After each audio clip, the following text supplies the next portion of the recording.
you been training in preparation? Very, very little. Be honest. Yeah, very little. Actually, none. But I've thoroughly enjoyed this format. It is great fun. It's such a spectacle. In many ways, it's a celebration of our game. I know all the overseas players love coming and playing here and putting on a show for the Abu Dhabi T10. We love that you support this format, and congratulations, you were sensational today. Thank you very much. We'd now like to invite the winning captain, Karen Pollard, just to have a couple of words in debrief. Karen, it was a really wonderful performance today. You managed to actually win chasing. Yeah, you know, we didn't bat well in the first game chasing, but, you know, having said it, I thought, you know, we planned well.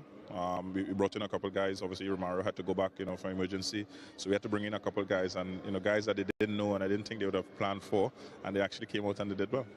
When you've got momentum swinging and the sides batting first, what do you say to your team going, you know, guys, it is possible if we stick to our plans, we can get across the line today? Yeah, of course. Obviously, they were flying, you know, 130 odd, 130 odd in 2 games batting first. But, you know, cricket is a game of, you know, glorious uncertainties. And we knew once we get into a couple of wickets and we get into the middle order, you know, it's going to be a sort of ifs and a buts. You know, Russell hasn't had much batting. He came out, he got out, you know, first ball. Reina played 1 game, didn't play. So I think the odds was in our favour, you know, once we get a couple of early wickets. And as a captain as well, it was one of those games where it seemed that everyone kind of chipped in and helped out. How much as a captain does that encourage you that, you know, any one of your team can step up and take the game to the line? Very, very encouraging. You know, you try as much as possible, and especially new guys, to give them scenarios where it's not too much pressure. But T10 cricket, is pressure in itself. But once they get that first couple balls out and the nerves go, they remember what they used to do in order to get here. And again, the guys came in and they showed what they can do. And it's good that everyone can chip in the field. We could be a little more sharper in the field and taking our catches. But, you know, these things happen. Again, we have a day off tomorrow, and then we see what happens in 48 hours. What does a day look like off for you guys then? Just relax, a little bit of shopping, you know, here and there, and just, you know, take that time off. Enjoy. To me, you know, it's a holiday time, you know, as well. So enjoy that. There's a lot of World Cup football on television. Guys have their various teams, so a lot of banter day and thereabouts, you know, for team camaraderie's sake, and, you know, come again and see what happens in the following game. Sounds like the perfect balance. Well, congratulations, massive win for you guys today. It was awesome to watch. Thank you. A big congratulations to the New York Strikers. They win by 8 wickets today. Yeah, a really good effort in the end from the New York Strikers, thanks to the experience of Owen Morgan and a bit of dashingness from Azim Khan. That partnership was outstanding. 68 from 40, and it allowed the New York Strikers to get up in the end by 8 wickets. And ball sliding on, and Little disappeared in that first over, went for 16. Spicy faced the first over, he got out after he played quite a nice little hand. A shame he couldn't kick on, but they didn't need him in the end. This is a good catch from Trey Russ. The Spice Man, great to have back in the ranks. And, well, Sterlo, he's picked up where Fletch left. Played some unbelievable strokes. He's great to watch, Sterlo, and let's just tell you one other thing. He scored a lot of runs at the stadium. Absolutely loves it. This was his demise in the end. It was a fantastic catch running in by David Bisa. Buckets. He doesn't drop many of those. And then Owen Morgan, he was a little slow to start, but got going with Azam Khan, who is Mr. 360. Quick feet.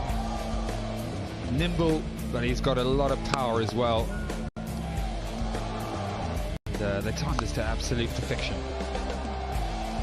Morgie with some of his iconic shots, really giving himself a bit of time, waited nicely on those, didn't he? Just using those wrists, opening that front foot, giving himself space to really get that bat through the line of the ball. That sort of baseball style effect to him, and of course you need a little bit of luck, don't you? Yeah, and Azim Khan at the other end with his wrist work as well. So that combination of the left and right hand was challenging for the Deccan Gladiators, and in the end those in pink got up rather easily, really, in the end. So New York Strikers have now, courtesy of that win, have jumped up and got 4 points themselves to join the DGs at the top of the table. Remember, the top 4 teams qualify for the playoffs.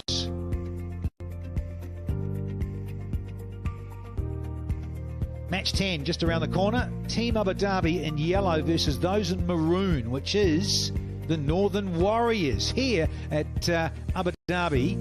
Going to take a quick break, come back and bring you all the action.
Derby up against the Northern Warriors. So just around the corner. Players have been warming up, having a few throwdowns, a few catches. And it's time to go back to dear Aaron Holland. Adam Life from the Northern Warriors isn't good enough to give me a little bit of his time ahead of their matchup against Team Abu Dhabi today. Look, coming off 2 losses, what's been the chat in the Warriors room ahead of this match today? Yeah, obviously we haven't started off great this competition, but T10 can really change quickly, and hopefully today against Team Abu Dhabi we can put a good show on and hopefully get a win. Such a roller coaster of emotion, isn't it, at T10? Anything can change so quickly, and so much responsibility on your shoulders, I suppose, as you are in at the top of the order. You had a fantastic last match. How do you attack a T10 innings? You have got a little bit more time than you actually think, but yeah, my job in the power play is try and get us off to a good start, and luckily last game we're 50 odd and played nice, which was nice, but obviously we got beat, which is disappointing. So hopefully, yeah, today I can get off to a good start again and hopefully put the team in a good position and hopefully we can get a win. It is a bit of a power hitting game, isn't it? Let's be honest. You hit a mammoth 6 last match. You had Graham Swan up in the commentary box going nuts. How do you go about power hitting in this format? Try not to swing too hard, and hopefully the timing and my swing hopefully comes off like the one he's on about, which was the biggest 6 I've ever hit. So hopefully there's more of that today. Isn't cricket crazy? Like, swing hard but not too hard. Go hard but not too hard, you get out early. I mean, how do you pace yourself in the cricket's fastest format innings? Oh, look, it is difficult. Obviously, last game we were chasing 14 and over from the get-go. So, yeah, it's pretty tough. So you have to go pretty hard. Hopefully, tonight won't be as many and we can maybe take our time a little bit and then hopefully play well and get a win. Awesome. We'll so appreciate your insight. Thank you so much, Adam Life from the Northern Warriors. Good stuff, Adam Lythe. Yeah, got a little half century in his last outing. Was smashing it to all parts. Yeah, the toss went the way of the Warriors, and Sir Rodman Powell said, look, we're going to have a bat first, thank you, Chris Lynn. So Linney and co will be out fielding. And when you look at this lineup, so we just spoke to Adam Lythe, thank you, Aaron. And Lewis, Usman, Rutherford, Brad Emmerich, a lot of experience and a lot of firepower there too. So exciting stuff to see. And Mohamed Afan, all 7'2" of him. Good to see him in this part of the world, still playing a bit of white ball cricket. And then the other side, you look at Chris Lynn and his team, Alex Hales, Brandon King, James Vince in particular, that experience there at the top. Sharafu, looking forward to seeing him. He's into the side. Ahmed Bart with a few bags of tricks and some wrist spin. We've got a bit of spin with Hatsagaloo and Adel Rashid. So, lot on. We're going to take a quick break because we're licking our lips here for Team Abu Dhabi taking on the Warriors match 10. See you very, very shortly.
Well, the sun has definitely set here for our second match of a triple header. Crowds coming in numbers. It's a Saturday early evening, local time 6:25. They're starting to come in. The young academy boys and girls are here, enjoying the action. This match 10, our second one of 3. We've got the Warriors locking horns with Team Abu Dhabi.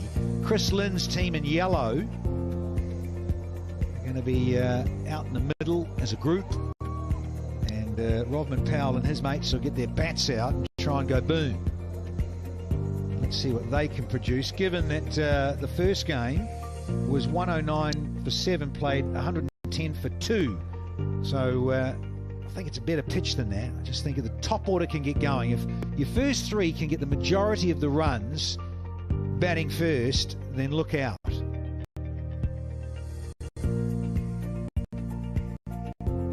Last little words of inspiration.